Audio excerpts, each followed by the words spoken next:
Friends, ಎಲ್ಲರಿಗೂ ನಮಸ್ತೆ. ಹಾಗೆ ಟ್ಯಾರೋ ಲೈಫಿಗೆ ನಿಮ್ಮೆಲ್ಲರಿಗೂ ಸ್ವಾಗತ. ಸೊ ಯಾರೆಲ್ಲ ಫಸ್ಟ್ ಟೈಮ್ ಚಾನಲ್ನ ನೋಡ್ತಾ ಇದ್ದೀರಾ, ಚಾನಲ್ಗೆ ಸಬ್ಸ್ಕ್ರೈಬ್ ಆಗಿ ಹಾಗೆ ಬೆಲ್ಲೈಕನ್ನ ಪ್ರೆಸ್ ಮಾಡಿ. ಮತ್ತೆ ಯಾರೆಲ್ಲ ರಿವಿಸಿಟರ್ಸ್ ಇದ್ದೀರಾ, ನಿಮ್ಮೆಲ್ಲರಿಗೂ ಟ್ಯಾರೋ ಲೈಫಿಗೆ ಸ್ವಾಗತ. ಸೊ ಫ್ರೆಂಡ್ಸ್, ಇವತ್ತಿನ ಒಂದು ವಿಡಿಯೋದಲ್ಲಿ ನಿಮ್ಮ ಒಂದು ಪ್ರೀತಿಯ ವಿಚಾರದಲ್ಲಿ ಏನೆಲ್ಲ ನಡೀತಾ ಇದೆ, ಯಾತಕ್ಕೋಸ್ಕರ ಈ ವಿಚಾರಗಳು ನಡೀತಾ ಇದೆ, ಸೊ ಯಾವ ಥರ ಸಿಚುವೇಶನ್ನ ನೀವು ಎದುರಿಸ್ತಾ ಇದ್ದೀರಾ, ಸೊ ಇದರೆಲ್ಲದರ ಒಂದು ಡಿಸ್ಕಷನ್ ಅಂತಕ್ಕಂಥದ್ದು ಇಂದಿನ ಒಂದು ವಿಡಿಯೋನಲ್ಲಿ ಮಾಡೋಣ. ಆ್ಯಂಡ್ ಇದಕ್ಕೆ ಪರಿಹಾರ ಏನು, ಯಾವಾಗ ಇದು ಪರಿಹಾರ ಆಗುತ್ತೆ, ನಮ್ಮ ಏಂಜಲ್ಸ್ ಕಡೆಯಿಂದ ಯಾವ ಉತ್ತರ ಸಿಗ್ತಾ ಇದೆ, ಸೊ ಇದೆಲ್ಲವನ್ನು ನಾವು ಇವತ್ತಿನ ಒಂದು ವಿಡಿಯೋನಲ್ಲಿ ತಿಳ್ಕೊಳ್ಳೋಣ. ಸೊ ಗೈಸ್, ಇದು ಒಂದು ಜನರಲ್ ಟೈಮ್ಲೆಸ್ ರೀಡಿಂಗ್ ಆಗಿರುತ್ತೆ. ಸೊ ಯಾವ ವಿಚಾರಗಳು ನಿಮಗೆ ರೆಸೊನೇಟ್ ಆಗುತ್ತೆ ಖಂಡಿತ ನೀವು ಕನ್ಸಿಡರ್ ಮಾಡ್ಬೋದು.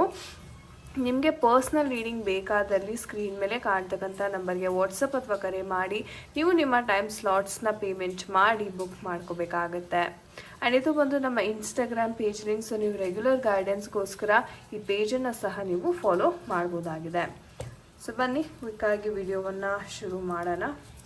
So let's connect to the energies. So ಏನು ನಡೀತಾ ಇದೆ ನಿಮ್ಮ ಒಂದು ಪ್ರೀತಿಯ ವಿಚಾರದಲ್ಲಿ, what are the energies?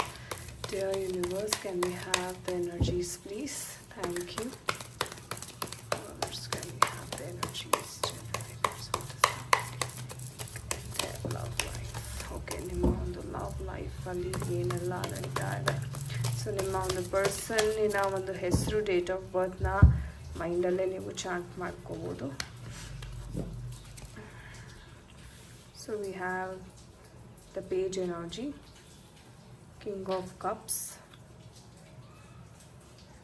Okay, we have the Empress card. Okay, so these are the energies. And bottom of the deck nododare we have the Judgment card. So guys, ಈ ಒಂದು ಎನರ್ಜೀಸ್ನ ನೋಡೋದಾದರೆ ಒಂದು ರೀತಿ ನಿಮ್ಮ ಒಂದು ವ್ಯಕ್ತಿ ಒಂದು ನಿರ್ಧಾರ ಅಂತಕ್ಕಂಥದ್ದು ಲೈಫಲ್ಲಿ ಮಾಡಲಿದ್ದಾರೆ ಅಂತ ಹೇಳ್ಬೋದು. ಅಂದರೆ ಕೆಲವೊಮ್ಮೆ ಏನಾಗುತ್ತೆ ಅಂತಂದರೆ, ವ್ಯಕ್ತಿ ಎಷ್ಟೇ ತಪ್ಪು ಮಾಡಿರಲಿ, ಎಷ್ಟೇ ಒಂದು ಪಶ್ಚಾತ್ತಾಪ ಕೊಡೋಕ್ಕಾಗಲಿ, ಅವರು ಎರಡನೇ ಅವಕಾಶ ಅಂತಕ್ಕಂಥದ್ದು ಕೇಳ್ಕೊಂಡು ಬರೋವಂಥ ಸನ್ನಿವೇಶಗಳು, ಅಥವಾ ಹೌದು ನಂದು ತಪ್ಪಾಯಿತು ಅಂತ ತಮ್ಮ ತಪ್ಪನ್ನು ಒಪ್ಕೊಂಡು ತಿದ್ದುಕೊಂಡು ಮತ್ತೆ ನಿಮ್ಮ ಬಳಿ ಬರುವಂಥ ಸನ್ನಿವೇಶಗಳು, ನನಗೆ ಇನ್ನೊಂದು ಚಾನ್ಸ್ ಕೊಡಿ ಅಂತ ಕೇಳುವಂಥದ್ದು. ಸೊ ಇದೆಲ್ಲದನ್ನ ನಾವು ಇಲ್ಲಿ ಗಮನಿಸ್ಬೋದಾಗಿದೆ. ಅಂದರೆ ಎಲ್ಲೋ ನಿಮ್ಮ ವ್ಯಕ್ತಿಯ ಗಿಲ್ಟಿ ಅಂತಕ್ಕಂಥದ್ದು ಫೀಲ್ ಆಗ್ತಾ ಇದೆ ಇವ್ರಿಗೆ. ಅಂದರೆ ಇವ್ರು ಮಾಡಿರ್ತಕ್ಕಂಥ ತಪ್ಪಿನ ಅರಿವು ಇವ್ರಿಗೆ ಆಗ್ತಿದೆ. ಅಂದರೆ ಎಷ್ಟು ನಿಮ್ಮ ಮನಸ್ಸನ್ನ ನೋಯಿಸಿದ್ದಾರೆ, ಒಂದು ರೀತಿ ತುಂಬ ರೂಡಾಗಿ ನಡ್ಕೊಂಡಿರೋದು ಏನೇ ಇರ್ಬೋದು, ಅವರ ಒಂದು ಬಿಹೇವಿಯರ್ ಏನಿದೆ, ಓಕೆ, ನಡವಳಿಕೆಯಿಂದ ನಿಮಗೇನು ನೋವಾಗಿದೆ ಅದಕ್ಕೆ ಅವರು ಬಹಳ ಪಶ್ಚಾತ್ತಾಪ ಅಂತಕ್ಕಂಥದ್ದು ಪಡ್ತಿದ್ದಾರೆ.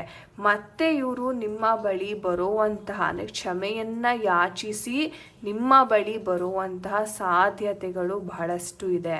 ಆ್ಯಂಡ್ ಅವರ ಮೈಂಡಲ್ಲಿ ಪ್ರಸ್ತುತವಾಗಿ ನೋಡೋದಾದರೆ ಅವರ ಆ ಒಂದು ಮನವರಿಕೆ ಆಗಿದೆ ಇವ್ರಿಗೆ, ಇಲ್ಲ ನಾನು ಮಾಡಿದ ತಪ್ಪು, ನಾನು ಮತ್ತೆ ಹೋಗಿ ಅವ್ರನ್ನ ಸಾರಿ ಕೇಳಬೇಕು, ಅಥವಾ ಮತ್ತೆ ಆ ಪರ್ಸನ್ನ ಹೋಗಿ ನಿಮ್ಮನ್ನು ಬಂದು ಭೇಟಿ ಆಗಬೇಕು. ಸೊ ಈ ಥರ ವಿಚಾರಗಳು ಅವರ ಒಂದು ಮೈಂಡಲ್ಲಿ ಸದ್ಯದ ಒಂದು ಪರಿಸ್ಥಿತಿಯಲ್ಲಿ ನಾವು ನೋಡ್ಬೋದಾಗಿದೆ. ನಿಮ್ಮ ಪರ್ಸನ್ ಒಂದು ರೀತಿ ಹೇಳೋದಾದರೆ ತುಂಬ ಪ್ರಾಮಾಣಿಕ ಇದ್ದಾರೆ ಅವರು. ಅಂದರೆ ಯಾವುದೇ ಒಂದು ವ್ಯಕ್ತಿ ನೋವಲ್ಲಿರ್ಬೋದು ಅಥವಾ ಏನಾದ್ರು ದುಃಖದಲ್ಲಿದ್ದರೆ ತಮ್ಮ ಕೈಲಾದ ಸಹಾಯವನ್ನು ಮಾಡುವಂತಹ ಒಂದು ವ್ಯಕ್ತಿತ್ವ. ಅಂದರೆ ಯಾವುದೇ ಕಾರಣಕ್ಕೂ ಇಲ್ಲ ಅಂತ ಹೇಳಿ ಕಳಿಸೋದಿಲ್ಲ, ಅಂದರೆ ಮನಸ್ಸು ಆ ರೀತಿ ಇದೆ.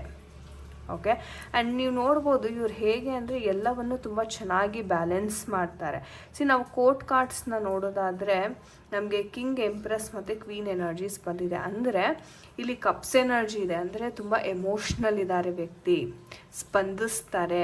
ಯಾರೇ ನೋವು ಅಂತ ಬಂದ್ರೂ ಇವರು ಲೈಫಲ್ಲಿ ತಮ್ಮ ಕೈಲಿ ಆದಂಥ ಒಂದು ಸಹಾಯ, ಒಂದು ಸಣ್ಣದಾಗಿರ್ಬೋದು ದೊಡ್ಡದಾಗಿರ್ಬೋದು, ಸಹಾಯ ಅಂತಕ್ಕಂಥದ್ದನ್ನ ಮಾಡ್ತಾರೆ. ಬಟ್ ಏನಾಗುತ್ತೆ ಅಂದರೆ ಕೆಲವೊಮ್ಮೆ ಇವರು ತಗೊಳ್ಳೋವಂಥ ನಿರ್ಧಾರಗಳೇನಾಗಿರುತ್ತೆ, ಇವ್ರಿಗೆ ಒಮ್ಮೆ ಒಂದು ರೀತಿ ಆ ಗಿಲ್ಟ್ ಕಾಡೋಕ್ಕೆ ಶುರು ಆಗುತ್ತೆ. ಅರೆ ನಾನು ಏನೋ ಈ ಪರ್ಸನ್ನ ತುಂಬ ನಿಜವಾಗಿ ನಂಬಿ ಸಹಾಯ ಮಾಡಿದ್ರೆ ಇವರೇ ಮೋಸ ಮಾಡಿದ್ರಲ್ಲ ಅನ್ನೋ ಒಂದು ಗಿಲ್ಟ್ ಕಾಡ್ತಾ ಇರುತ್ತೆ. ಬಟ್ ಹೇಳಬೇಕು ಅಂದರೆ ಈ ಪರ್ಸನ್ಗೆ ನೆಗೆಟಿವ್ ಎಮೋಷನ್ಸ್ ಅಂತಕ್ಕಂಥದ್ದು ಸಹ ಭಾಳಷ್ಟು ಅಂದರೆ ಪಾಸ್ಟಲ್ಲಿ ನಡೆದಂಥ ವಿಚಾರಗಳು, ಇದು ನಿಮ್ಮ ರಿಲೇಷನ್ಶಿಪ್ಗೂ ಸಹ ಸಂಬಂಧಪಟ್ಟಿರ್ತಕ್ಕಂಥದ್ದು. ಓಕೆ, ಪಾಸ್ಟಲ್ಲಿ ನಡೆದಂಥ ಘಟನೆಗಳಿಂದ ಸಹ ಇವರು ಒಂದು ರೀತಿ ಹೇಳೋದಾದರೆ ಒಂದು ರೀತಿ ಕನ್ಫ್ಯೂಷನ್ ಆಗಿ ಕೂತು ಬಿಟ್ಟಿದ್ದಾರೆ ಅಂತ ಹೇಳ್ಬೋದು. ಅಂದರೆ ಮನುಷ್ಯನಿಗೆ ಯಾವುದು ನಿಜ ಯಾವುದು ಸುಳ್ಳು ಅನ್ನೋ ಒಂದು ಡಿಫ್ರೆನ್ಸ್ ಮಾಡೋದಕ್ಕೆ ಆಗ್ತಾ ಇಲ್ಲ. ಅಂದರೆ ಅಷ್ಟರ ಮಟ್ಟಿಗೆ ಅವರು ಏನೋ ಮನಸ್ಸನ್ನು ತಲೆ ಕೆಡ್ಸ್ಕೊಂಡು ಕೂತಿದ್ದಾರೆ, ನೀವು ನೋಡ್ಬೋದು. ಓಕೆ, ಆ್ಯಂಡ್ ಹೇಳಬೇಕು ಅಂದರೆ ಇತ್ತೀಚಿನ ದಿನಗಳಲ್ಲಿ ನಿಮ್ಮ ಪರ್ಸನ್ ಅಷ್ಟು ಸರಿಯಾಗಿ ಕಮ್ಯುನಿಕೇಷನ್ ಅಂತಕ್ಕಂಥದ್ದು ಮಾಡ್ತಾ ಇಲ್ಲ. ಆ್ಯಂಡ್ ಹೇಳಬೇಕು ಅಂದರೆ ಇವ್ರಿಗೆ ಲೈಫಲ್ಲಿ ಒಂದು ರೀತಿ ಅದ್ಭುತವಾದ ಅಂದರೆ ಇವ್ರಿಗೆ ಒಂದು ಒಳ್ಳೆ ಸ್ಥಾನಮಾನ ಇದೆ ಇವರ ಒಂದು ಲೈಫಲ್ಲಿ. ಆದ್ರೂ ಈ ವ್ಯಕ್ತಿ ಕೆಲವೊಮ್ಮೆ ಅವರ ಒಂದು ಲೇಸಿನೆಸ್ ಆಗಿರ್ಬೋದು, ಅಥವಾ ಇವ್ರು ಮಾಡ್ತಕ್ಕಂಥ ಡಿಸಿಷನ್ ಅಥವಾ ಇವರು ಮಾಡೋವಂಥ ಪ್ರಯತ್ನಗಳೇನಿರುತ್ತಲ್ಲ ಅದಕ್ಕೆ ಸಫಲತೆ ಅಂತಕ್ಕಂಥದ್ದು ಇವ್ರಿಗೆ ಬೇಗ ಸಿಗಲ್ಲ. ಸೊ ಏನೋ ಒಂದು ಯಾರಿಗೂ ದುಡ್ಡು ಕೊಟ್ಟಿರ್ತಾರೆ, ಅವರು ದುಡ್ಡು ವಾಪಸ್ ಕೊಟ್ಟಿರಲ್ಲ, ಮತ್ತು ಅವರು ಏನೋ ಡಿಪ್ರೆಷನ್ಗೆ ಹೋಗುವಂಥದ್ದು. ಅಂದರೆ ತುಂಬ ಬೇಗ ಈ ವ್ಯಕ್ತಿ ನಂಬಿಡ್ತಾರೆ. ಬಟ್ ಅವ್ರಿಗೆ ಆಮೇಲೆ ಗೊತ್ತಾಗುತ್ತೆ, ಓಕೆ ಈ ವ್ಯಕ್ತಿಯಿಂದ ಈ ಥರ ಮೋಸ ಆಗಿದೆ ಅಂತ ಗೊತ್ತಾದಾಗ ಬಹಳ ನೊಂದ್ಕೋತಾರೆ ಇವರು. ಆ್ಯಂಡ್ ಈ ಥರ ಆಗಿ ಇವರ ಒಂದು ಲೈಫಲ್ಲಿ ಹೇಗಾಗ್ಬಿಟ್ಟಿದೆ ಅಂದರೆ ನಿಮ್ಮ ಒಂದು ಪ್ರೀತಿ, ನಿಮ್ಮ ಒಂದು ರಿಲೇಷನ್ಶಿಪ್ ಸಹ ಅವರು ತುಂಬ ಅನುಮಾನದಿಂದ ನೋಡ್ತಾರೆ. ಅಂದರೆ ಅವರ ಒಂದು ಲೈಫ್ ಎಕ್ಸ್ಪೀರಿಯನ್ಸ್ನ ಕುರಿತಾಗಿ ಅವರ ಒಂದು ಮೈಂಡ್ಸೆಟ್ ಅಂತಕ್ಕಂಥದ್ದು ಆ ರೀತಿ ಬದಲಾಗಿದೆ. ಬಟ್ ಖಂಡಿತ ಇಲ್ಲಿ ಏಸ್ ಆಫ್ ಕಪ್ಸ್ ಇರೋದ್ರಿಂದ ಅವಕಾಶ ಅಂತಕ್ಕಂಥದ್ದು ಸಿಗುತ್ತೆ. ಇವರು ಒಳ್ಳೆಯ ನಿರ್ಧಾರ ಅಂತಕ್ಕಂಥದ್ದು ಇವರ ಲೈಫಲ್ಲಿ ಮಾಡಬೇಕಾಗಿದೆ. ಎಲ್ಲವೂ ಚೆನ್ನಾಗಿದೆ ಹೇಳಬೇಕು ಅಂದರೆ, ಅವರ ಒಂದು ಪ್ಯಾಷನ್ ಆಗಿರ್ಬೋದು, ಇವರ ಒಂದು ಸಹಾಯ ಮಾಡುವಂಥ ನೇಚರ್, ಎಮೋಷ್ನಲ್ ನೇಚರ್ ಆಗಿರ್ಬೋದು. ಆ್ಯಂಡ್ ಒಂದು ರೀತಿ ಹೇಳೋದ್ರೆ ತುಂಬ ನರ್ಚರಿಂಗ್, ಅಂದರೆ ಒಂದು ರೀತಿ ಇವಾಗ ಮಗುಗೆ ಹೇಗೆ ತಾಯಿ ನರ್ಚರ್ ಮಾಡ್ತಾರೆ ಆ ಥರ ಒಂದು ನರ್ಚರಿಂಗ್ ಇರುವಂಥ ಗುಣವನ್ನು ನಾವು ಇವರಲ್ಲಿ ನೋಡ್ಬೋದು. ಸೊ ನೋಡೋಣ ಏಂಜಲ್ಸ್ ಕಡೆಯಿಂದ ಮುಂದೆ ಏನಾಗ್ಬೋದು. Okay, so dear angels, can we have the messages, ಮುಂದೆ ಏನಾಗಬಹುದು ಈ ಒಂದು ವಿಚಾರದಲ್ಲಿ. Okay, the card just popped out. So no ಅಂತ ಹೇಳ್ತಾ ಇದ್ದಾರೆ ಏಂಜಲ್ಸ್. ಯಾತಕ್ಕಾಗಿ ನೋ ಅಂತ ಹೇಳ್ತಿದ್ದಾರೆ ನೋಡೋಣ. ಏನಾಗ್ಬೋದು ಮುಂದೆ dear angels, why it is a no. Okay, it's a yes and no need to worry. ನೋಡಿ, ತುಂಬ ಅದ್ಭುತವಾದ ಮೆಸೇಜಸ್ ಇದು ಹೇಳಬೇಕು ಅಂದರೆ. ಇಲ್ಲಿ ನೋ ಅಂತಾನು ಹೇಳ್ತಾ ಇದ್ದಾರೆ, at the same time yes ಅಂತಾನು ಹೇಳ್ತಾ ಇದ್ದಾರೆ. ಅಂದರೆ ಕೆಲವೊಮ್ಮೆ ಏನು ಗೊತ್ತಾ, ನಾವು ಸಡನ್ನಾಗಿ ನಿರ್ಧಾರವನ್ನು ಮಾಡಿಬಿಡ್ತೀವಿ. ಓಕೆ, ಸೊ ನಿರ್ಧಾರ ಮಾಡೋದಕ್ಕಿಂತ ಮುಂಚೆ ನೀವು ಒಂದು ದಾರಿಯನ್ನು ಹಿಡಿದು ಅದರಲ್ಲಿ ನಡೆಯುವುದಕ್ಕಿಂತ ಮುಂಚೆ 2 ಸಲ ಯೋಚನೆ ಮಾಡಿ. ಯಾವುದೇ ಕಾರಣಕ್ಕೂ ನಿಮಗೆ ಆ ಒಂದು ನೆಗೆಟಿವ್ ಥಾಟ್ಸ್, ಆ ನೆಗೆಟಿವ್ ಬಿಲೀಫ್ಸ್ ಏನಿದೆ, ಓಕೆ, ಅದನ್ನು ನೀವು ಅವಾಯ್ಡ್ ಮಾಡಿ. ಆವಾಗ ಖಂಡಿತ ನಿಮಗೆ ಒಳಿತಾ ಆಗುತ್ತೆ. And no need to worry ಅಂತ ಸಹ ಏಂಜಲ್ಸ್ ಹೇಳ್ತಾ ಇದ್ದಾರೆ.